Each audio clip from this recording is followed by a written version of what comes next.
तो चलिए अब हम एक क्वेश्चन सॉल्व करते हैं। इसमें हमें एक फंक्शन गिवन है जो कि कुछ इस प्रकार डिफाइन है कि when x is less than 3 then function की वैल्यू होगी x plus 2 and if x is greater than और इक्वल टू 3 देन फंक्शन की वैल्यू होगी 7 एंड हमें फंक्शन की लिमिट फाइंड करनी है एट x इक्वल टू 3। तो चलिए अब हम इसका सॉल्यूशन देख लेते हैं।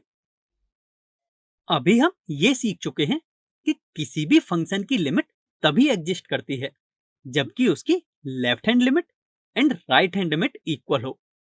यहां हमने लेफ्ट हैंड लिमिट को LHL से एंड राइट हैंड लिमिट को RHL से रिप्रेजेंट किया है।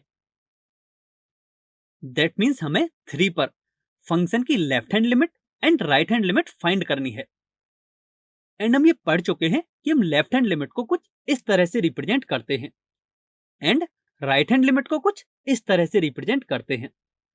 एंड हमें इन दोनों की ही वैल्यू यानी कि left hand limit and right hand limit की वैल्यू फाइंड करनी है। तो चलिए अब हम लेफ्ट हैंड लिमिट फाइंड करते हैं। सो इसको हम लिख सकते हैं कि limit x tends to 3 minus of fx यह इक्वल होगा limit h tends to 0 f of 3 minus h। अब सिंस हमें f ऑफ 3 माइनस h की वैल्यू चाहिए यानी कि हमें 3 से थोड़ी कम वैल्यू के लिए फंक्शन की वैल्यू चाहिए एंड हम जानते हैं कि when x is less than 3 then function define है fx is equal to x plus 2।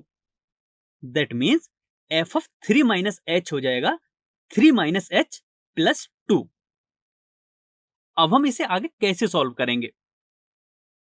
हम यह देख सकते हैं कि जो हमारी h की लिमिट है वह कुछ इस तरह की है कि h टेंड्स टू 0।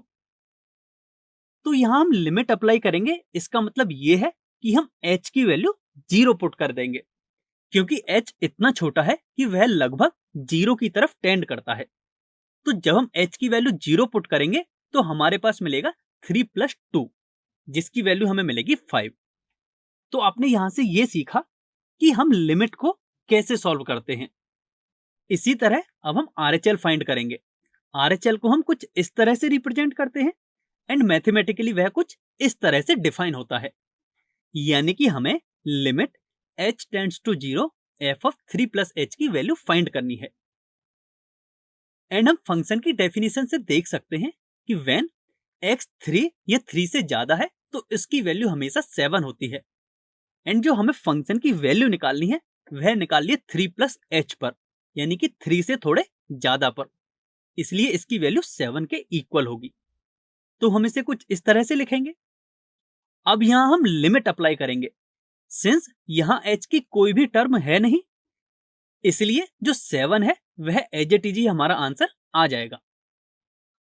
तो अब आप यहां से देख सकते हो कि हमें left hand limit and right hand limit की वैल्यू मिल चुकी है एंड लेफ्ट हैंड लिमिट है 5 एंड राइट हैंड लिमिट है 7 एंड सिंस जो left hand limit and right hand limit है वो इक्वल नहीं है इसलिए हम ये कहेंगे कि गिवन फंक्शन की 3 पर लिमिट एग्जिस्ट नहीं करती। अब इसी क्वेश्चन को हम ग्राफिकली भी समझ सकते हैं।